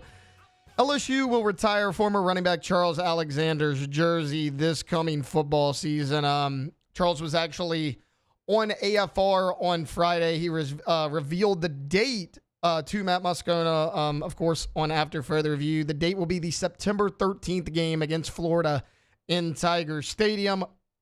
no more appropriate game to do it than against those hated Florida Gators. Obviously, Alexander becomes the fourth Tiger to have his jersey retired. He joins Billy Cannon, Jerry Stovall, and Tommy Casanova. You see the 20, the 21, the 37, and now the number 4 will be hanging up on the stadium in Tiger Stadium. When Alexander left LSU, this was before my time. He played back in the late 70s, and I had always heard stories of Charles Alexander and, how good he was. I mean, the nickname Alexander the Great, right? I mean, everybody loved Charles Alexander when he was here. I guess I just didn't realize how good. When Charles Alexander left LSU, he held 27 school records. He was a 2-time Heisman Trophy finalist. He's already been elected to the Louisiana Sports Hall of Fame, the LSU Athletics Hall of Fame, the College Football Hall of Fame. He was the 12th overall pick in the NFL draft in 1979, ironically by the Cincinnati Bengals. He's everything you would have wanted and needed in a running back at that time, and it makes a lot of sense that they're retiring his jersey. His career at LSU, he finished with just over 4,000 rushing yards. That was over 1,500 more than LSU's previous career rushing yards leaders. In that 1977 season, he had 1,686 rushing yards. He also averaged 153.3 yards per game. Both of those were LSU single-season records until 2015. Both of them were surpassed by Leonard Fournette. We know how good he was in college. When you look at what Charles Alexander did here, I mean, I mentioned the 1977 season, but it was more than just that. I mean, 40 total touchdowns in a 4-year career. He averaged 4.7 yards per carry. Sure, 77, he had 1,700 rushing yards, 17 touchdowns. The very next year, though, he had 1,200 yards. He had 14 rushing touchdowns. I mean, this wasn't just a flash in the pan. He could catch the ball out of the backfield a little bit as well, 400 career receiving yards. And this was a guy that did everything for you in a time where LSU's football program, it was up and down. I mean, you didn't have the consistent winning that you do now. I know everyone's going to say, what do you mean consistent winning? We haven't won. I get it, but this football program is in a lot better shape now than it was when Charles Alexander played, and players like him is a big reason why. Now, when I look at jersey retirements, obviously there's 4 in the stadium. You have Billy Cannon, Jerry Stovall, Tommy Casanova, and on September 13th, Charles Alexander will be your 4th. Who should be next in having their jersey retired? Now, the easy answer people are going to come up with is Joe Burrow and Jaden Daniels because they both won Heisman trophies. Burrow, of course, won the Natty as well. That's going to happen. LSU is very particular about this. They have a waiting period for players to get statues, have their jersey retired, you name it. I mean, you go look at the LSU roster. Since 2019 season ended, no one has worn the number 9. No one is currently on the roster wearing the number 5. They didn't wear 5 last year. That's something that the team has kind of taken upon themselves. No one's going to wear 9. No one's going to wear 5. Those are going to happen in due time. There's just a process. As far as guys that I think could potentially hear their name called soon, because I mean, you look at the guys that are getting their jersey retired. I mean, hell, Charles Alexander, a 2-time Heisman finalist, he played back in 1977. It's just now happening for him. Jerry Stovall was just a few years ago. I'm 28. I was in the stadium when it happened for Tommy Casanova. And all of these guys was well after their playing career. First one I want to look at is someone a little bit more modern. What about Glenn Dorsey? He was a first-round pick, 5th overall by the Kansas City Chiefs. He won every single award you could imagine his final year here at LSU. He was a consensus first-team All-American. He won the Nagurski. He won the Lot. He won the Outland. You name it, he won it. If there was a defensive award or a lineman award, it was given to Glenn Dorsey in 2007. It's funny, we were talking about this off air. I was talking about it with T-Bub and Jake a couple weeks ago when they talk about, everyone says Glenn Dorsey's junior year was better than his senior year. That's not true. Somebody came up with that, pulled it out of their butt, and everyone rolled with it. Because Glenn Dorsey's junior year was really good. 64 tackles, 9 tackles for a loss, 3 sacks. But in that 2007 season, he was dominant. Even after the Auburn game, we know the cheap shot, the chop block that they pulled on Glenn Dorsey. He wasn't quite the same after that injury, but he was still really, really dominant. Look at what Glenn Dorsey did in 2007, the year LSU obviously won the national title. 69 tackles, 13 tackles for a loss, 7 sacks. So in 3 seasons, Glenn Dorsey, 26 tackles for a loss, 13 sacks on the interior of the defensive line. He was also about 310-pound defensive tackle. That is dominant. Before or since, I don't believe that we have seen a defensive lineman as dominant as Glenn Dorsey. He was incredible in every aspect of the game. Again, he played, that Auburn game was week 7, week 8, somewhere in there. He played the back half of that season almost with a banged up knee, and he was still dominant. He still made an impact. Glenn Dorsey's a name that I would look at, no question about it. But also, what about Kevin Falk? Look, he's your school's all-time leading rusher. He was here for 4 years. 852 yards as a freshman. After that, never less than 1,100. He finished with 46 rushing touchdowns in 4 years. Also, he was on that team in the late 90s, that Jerry DiNardo bring back the Magic teams for LSU. Now, again, they weren't winning a ton, not like they are now, but he was kind of that first big recruit that LSU was able to pull in and say, hey, we can hang with the big boys. Can we get this going? That kind of kick-started LSU into the Nick Saban era. And then, of course, Les Miles, Ed Orgeron, Brian Kelly, where you are now. Kevin Falk was probably the most important recruit during that time period. 4,500 rushing yards, 46 rushing touchdowns, 5.3 yards per carry. Also, he had over 600 receiving yards in his career. Over 5,000 yards from scrimmage, 50 total touchdowns. This guy's name should be inside Tiger Stadium forever. This is a name that continuously gets brought up in terms of, hey, who's the next guy to see his name up there? I think it has to be Kevin Falk. You didn't have the team success you probably would have wanted, but Kevin Falk was a huge member of that team. He's essentially all you had on some of those teams. Back-to-back years, 1,200 yards, 1,100, 1,200, 13, 15, and 12 touchdowns. That's incredible.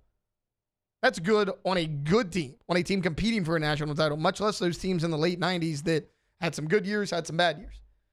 I think as far as the pre-2000s era, Kevin Falk's the guy to look at. And then if you want to go off more recent history, sure, Joe Burrow, Jaden Daniels, they're going to get honored in some sort of way. They did too much for this school and this university.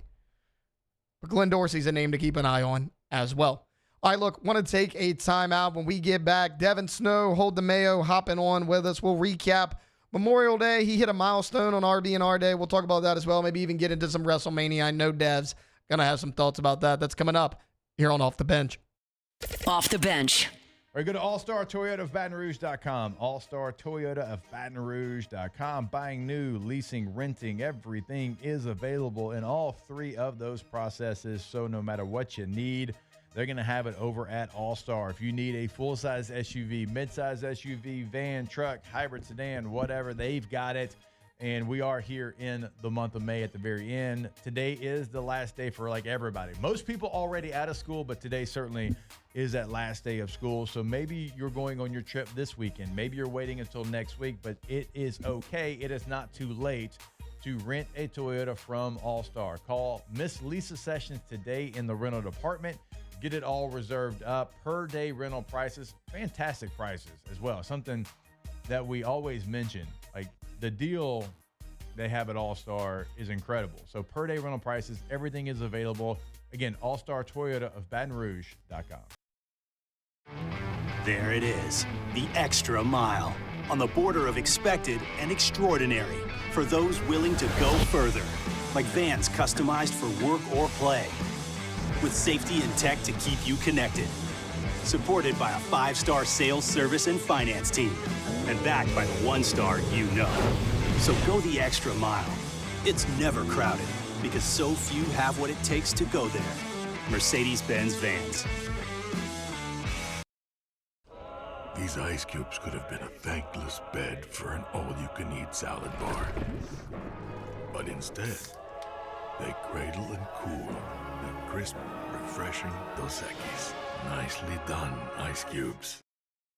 The Windsor Senior Living Community in Mandeville, Louisiana is a beautiful, vibrant apartment community geared towards seniors.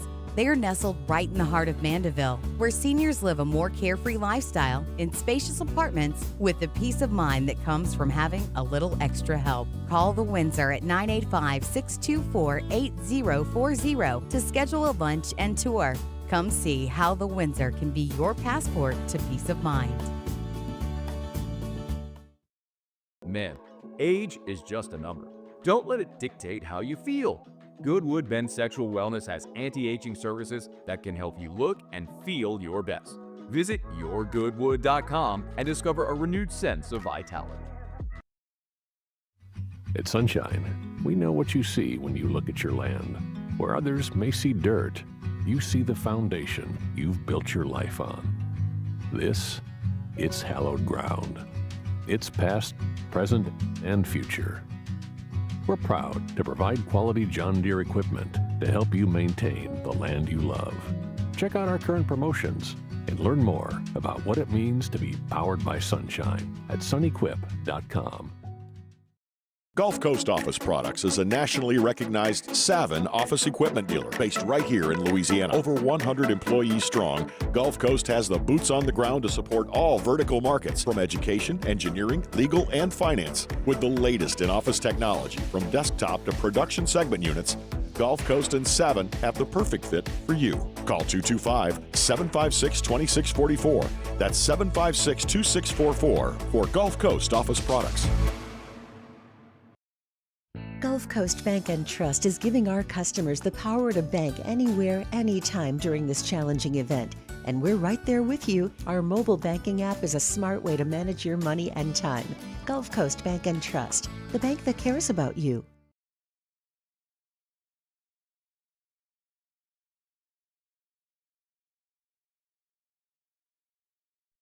Is Off the Bench.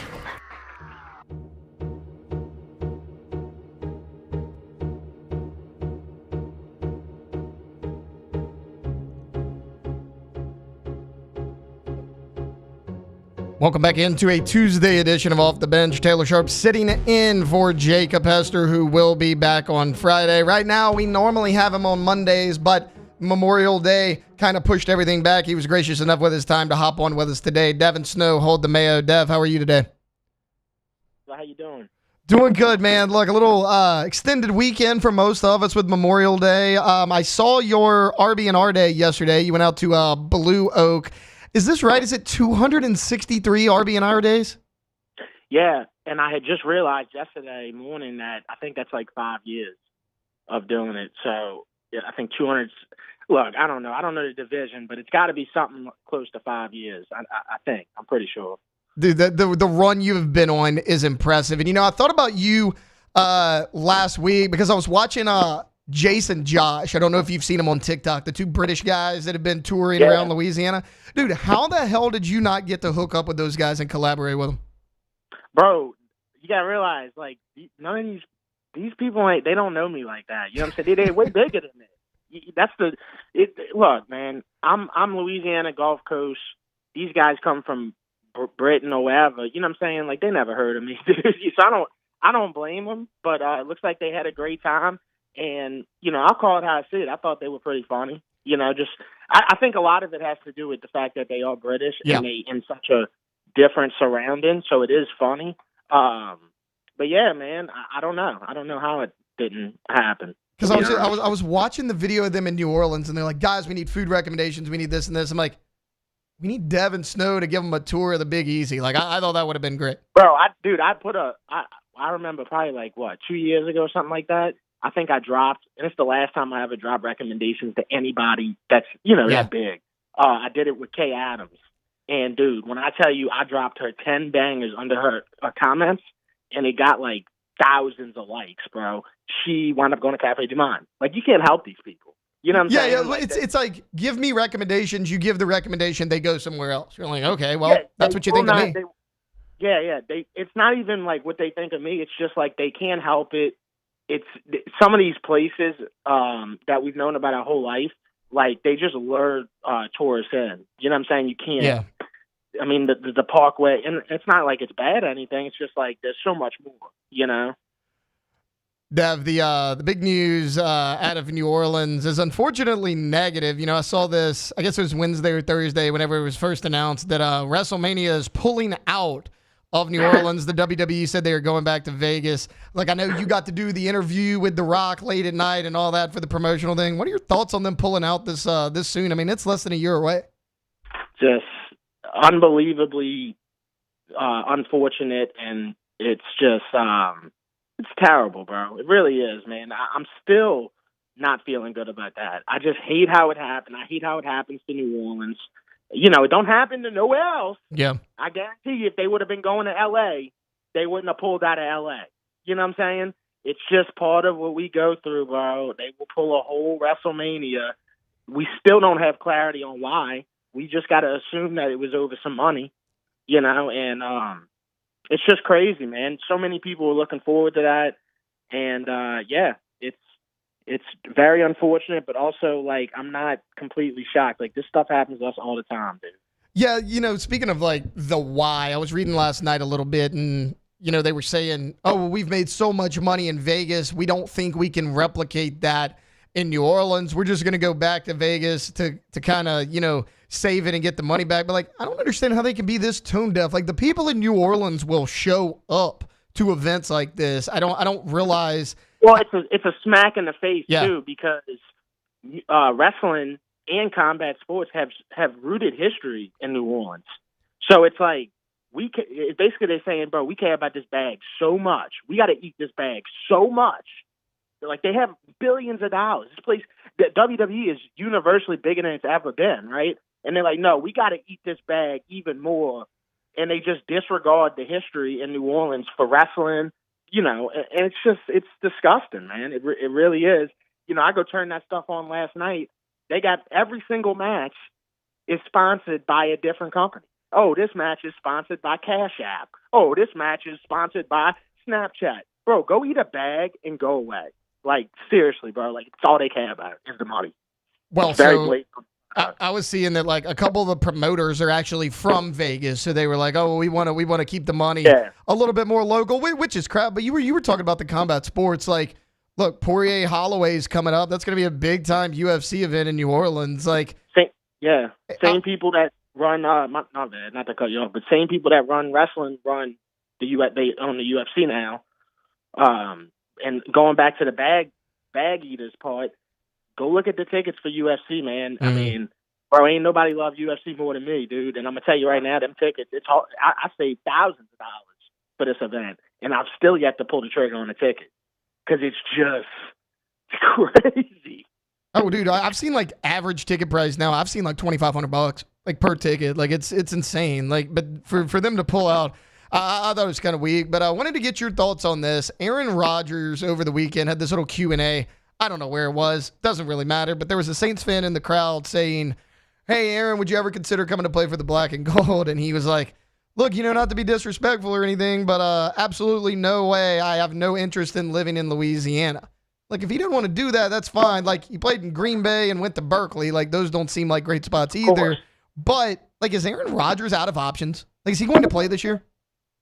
Well, I think he has a point with not wanting to be in Louisiana. You bring that guy down to New Orleans, like, I'm telling you, bro, he's going to wind up being a Bourbon Street carrot reader. You know what I'm saying? Like, yeah, he's a weird guy. He's a strange fella. This is a strange place, and no, it probably wouldn't work out. He'd probably get into other hobbies, you know. But who knows? Like, I guess the only team really left to maybe pick up Aaron Rodgers would be Pittsburgh, but it's starting to feel like they may not. So, well, the thing is, Dev, like, this morning, this made 100 days till the start of the NFL season. Like, this guy's not at OTAs. He's not going to be at training camp. Like, I look at it as, I've always considered Pittsburgh as one of the more stable organizations in the NFL. But, like, if Pittsburgh makes this move, like, that just screams dysfunctional to me. Yeah, it doesn't seem very Mike Tomlin either. Like, you would think that Mike Tomlin's probably thinking, like, you know what, man, forget this dude, you know? And maybe he's already thought that, and they moved on. We don't know, but I think the whole, like, being bigger than the team, not showing up, and, man, that stuff is so lame now, bro. Like, it had its little run with a couple guys. Aaron Rodgers late on that, man. That stuff's lame, bro. You don't want to show up for the team because you're Aaron Rodgers? All right. Well, we all human at the end of the day, bro. Time's going to fly on, and people are probably going to forget that you were, you know, Aaron Rodgers. So, more power to him, but also see him later. We don't want him down here anyway. I mean, thanks for asking the question as far as the girl that asked it, but who cares? Speaking of the quarterbacks that are going to be in New Orleans, Dev, little Saints question before we get you out of here. Saints are underway in OTAs, and it was reported that Jake Haener out with an oblique. Now, he was obviously a dark horse to win this starting quarterback spot. I mean, everybody thought of him as the third, right? But, like, is he done in New Orleans? Gotta be, man. Right? Because people like Hunter Deckers. Bro, I'm going to tell you right now. You want to talk about a dark horse? Decker. Yeah. Decker. I mean, the name. You know what I'm saying? It's the same name as a drill, as a power drill. You know what I'm saying? Black and Decker. Like, something about this guy just screams that he's gonna work his tail off. So, yeah, Jake Haener's time. I don't know, man. I don't want to be mean, but it just seems like we just need to go a different route. Get that last Fresno quarterback out of here. You know, just relieve us of that, man. Devin Snow, hold the Mayo. Dev, what you got coming up this week? I know RB&R Day was already yesterday, but what you got on the dock? Well, I know in June I got a couple things. I don't know what I got this week. Saturday, I might go fishing again. But, hey, you know, I'm going to be at Manning Camp June 26th through 28th. That's going to be fun. Doing a golf tournament with Fletcher Mack on June 18th. And then, you know, obviously the UFC stuff. My boy Sean King's fighting on July 18th. The night before UFC 318, he's fighting on Fight Pass, so I'll be at that. And then eventually I'm going to pull a trigger on the ticket to UFC 318. I'm just kind of waiting, you know? Yeah, I hear you. All right, Devin Snow, hold the Mayo. Dev, thanks for hopping on. All right, brother. Take care. Yep, that was Devin Snow. All right, we're going to take a quick time out. We got one segment left. We're going to wrap it up like we do every day with a little Ask the Bench. Off the bench. Go to GoTommies.com. GoTommies.com is the website. Tommy's windows, doors, and siding. Gosh, that's a bad picture. You know that they win the Angie's Award every single year, but that's not the only award that they win. I mean, Best of Baton Rouge, 2025 winner, Tommy's Windows, Doors, and Siding, voted Best Window Company in The Advocate. Best window company. There's a lot that advertise, you know, throughout this region. Like, we get that. There's a lot that you see across town, but you know what? Best means the top one, the one that nobody else can compare to. And that's exactly what you're going to get with Tommy's Windows, Doors, and Siding. Truly the best. You can go to the website today to find more information, schedule your appointment. That is GoTommies.com. Baton Rouge's home for real rock. It's Eagle 98.1. Foo Fighters. Led Zeppelin. AC/DC. Pearl Jam. And the flagship home for LSU sports. Take us anywhere with the Eagle 98.1 app. Eagle 98.1 is the rock station.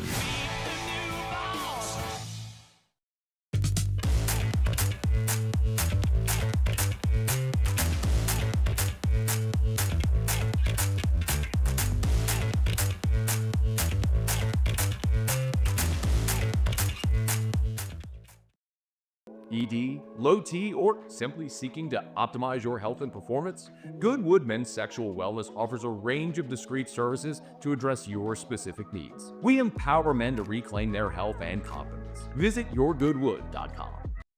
At Ochsner, we know healing is a team sport. That's why we've partnered with world-renowned orthopedic surgeon Dr. James Andrews to create the Ochsner Andrews Orthopedics and Sports Medicine Institute. Whether you're a professional athlete or a weekend warrior, our team of specialists are dedicated to getting you back in the game. So whatever your reasons are for reaching your personal best, we've only got one. You. Ochsner Andrews Institute. Long live you. At Luba Workers' Comp, our journey began over 30 years ago with a simple belief. Our clients come first. At Luba, our business has always been focused on people, not policies. Through every success and challenge, we've continued to grow because we've stayed true to our values, committed to providing you with genuine dependability. Because your well-being is more than a priority. It's our purpose.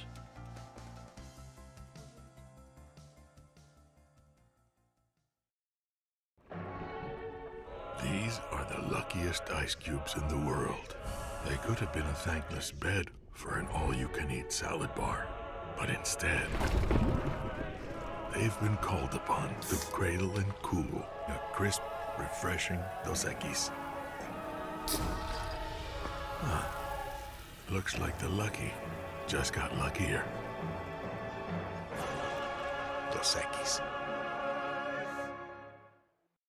When it comes to choosing energy for your family and your home, make the smart choice with natural gas. You can count on efficient and affordable natural gas to keep you comfortable and reduce your environmental impact to help protect our planet. Together, we're fueling our energy future. Atmos Energy.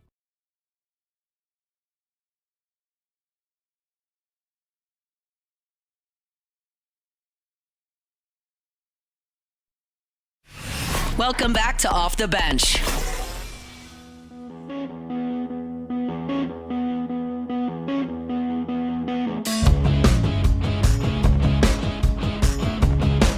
Welcome back in.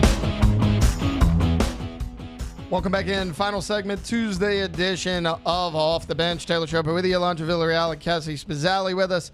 Alondra, the Macron situation, you have a video with this, right? Oh, wait, I thought we were talking about the Pablo Torre one. Oh, wait, you know what? I'm an idiot. You were talking about the Pablo Torre one. What is the Pablo Torre one? So the Pablo Torre one is, the Macron one is all over Twitter. You can find that link anywhere. But the Pablo Torre one, he's talking about, he was my weekend loser. Yeah. And he's because he's like being creepy at this point about the Jordan Hudson thing. He's talking about how he found her on a fan cam at a Patriots game back in like 2021.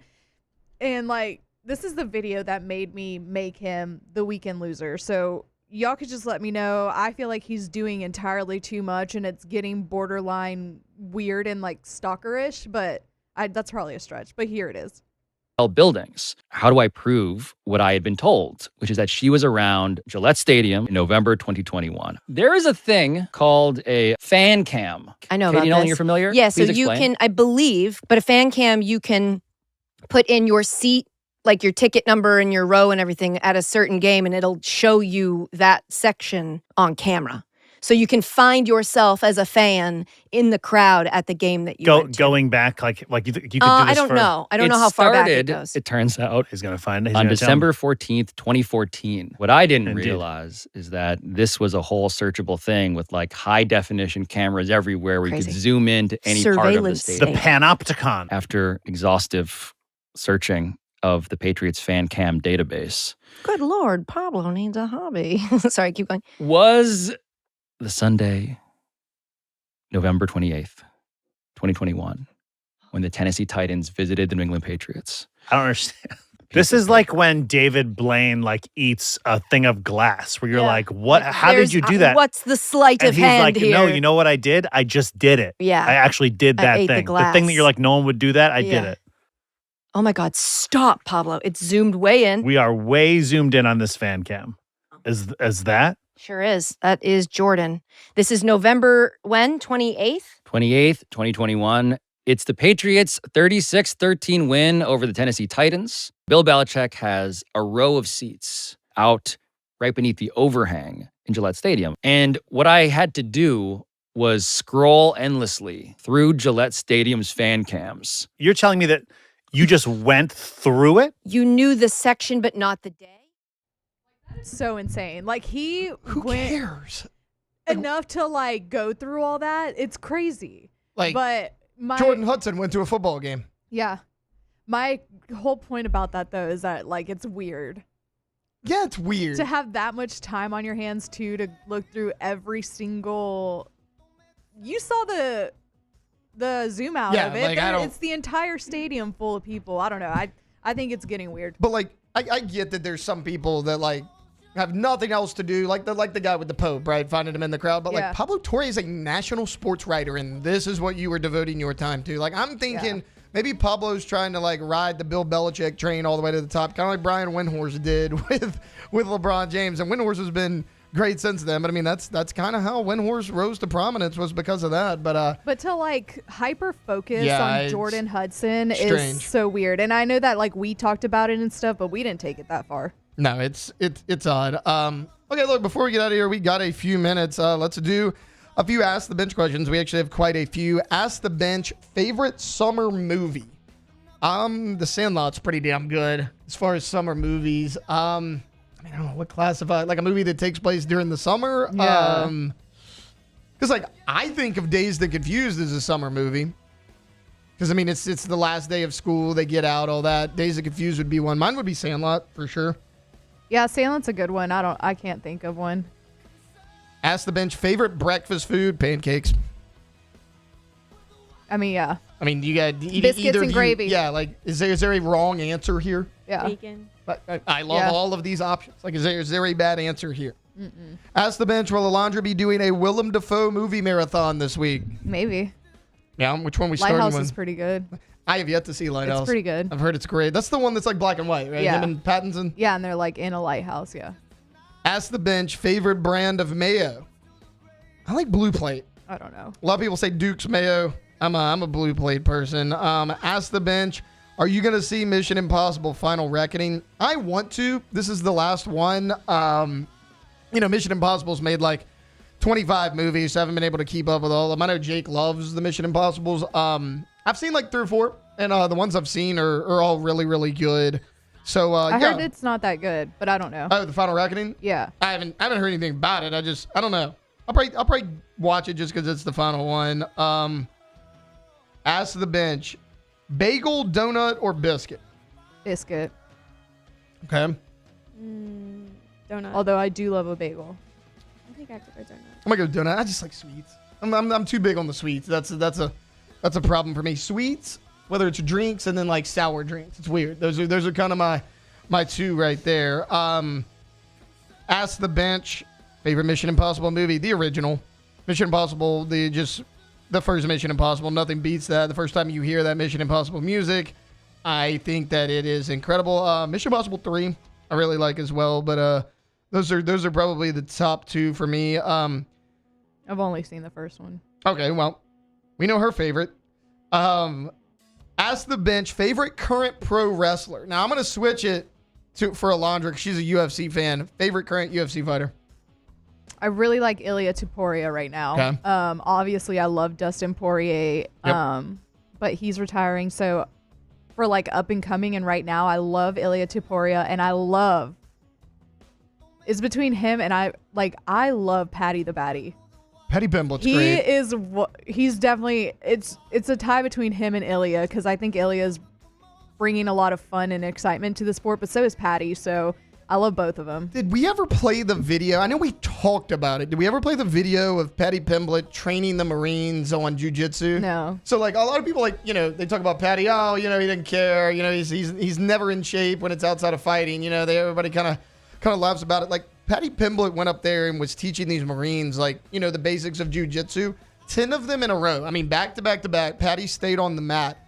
And guys, jiu-jitsu's hard. He gets up there, easily submits all 10 of these guys. And they're fresh. He's been out there fighting. I mean, one jiu-jitsu match could take 3 or 4 minutes. I mean, that's 2.5 UFC fights right there. And I mean, he kept going and going and going. It was really impressive. As far as favorite current wrestler, I really only know Roman Reigns. So I'm going to go with Roman Reigns. That's the only wrestler I know. Not a big wrestling fan here. Cody Rhodes is a big name now, I think. That's a big name now. So we'll go with those 2. All right, look, that's going to do it for a Tuesday edition of Off the Bench. We're jam-packed today. Broke down a lot of LSU baseball. Pretty much the first hour of the show. We dove into some LSU football as well. Chris Phillips with SEC Unfiltered hopped on to preview the upcoming NCAA baseball tournament. We created our own flag football teams now that NFL players might be able to compete in the Olympics. Nick Underhill of New Orleans Football. Devin Snow hopped on because we kind of wanted to do a little combining a normal Monday show with a normal Tuesday show. So thanks to all the guests that were able to hop on today. That's going to do it for a Tuesday edition of OTB. I'm back tomorrow and Thursday. Stay tuned. That's coming up. Off the Bench. At Sunshine, we know what you see when you look at your land. Where others may see dirt, you see the foundation you've built your life on. It's hallowed ground. It's past, present, and future. We're proud to provide quality John Deere equipment to help you maintain the land you love. Check out our current promotions and learn more about what it means to be powered by sunshine at sunequip.com. There it is, the extra mile, on the border of expected and extraordinary, for those willing to go further, like vans customized for work or play, with safety and tech to keep you connected, supported by a 5-star sales, service, and finance team, and backed by the 1-star you know. So go the extra mile. It's never crowded, because so few have what it takes to go there. Mercedes-Benz Vans. Gulf Coast Office Products is a nationally recognized Savin office equipment dealer based right here in Louisiana. Over 100 employees strong, Gulf Coast has the boots on the ground to support all vertical markets, from education, engineering, legal, and finance. With the latest in office technology, from desktop to production segment units, Gulf Coast and Savin have the perfect fit for you. Call 225-756-2644. That's 756-2644 for Gulf Coast Office Products. These ice cubes could have been a thankless bed for an all-you-can-eat salad bar.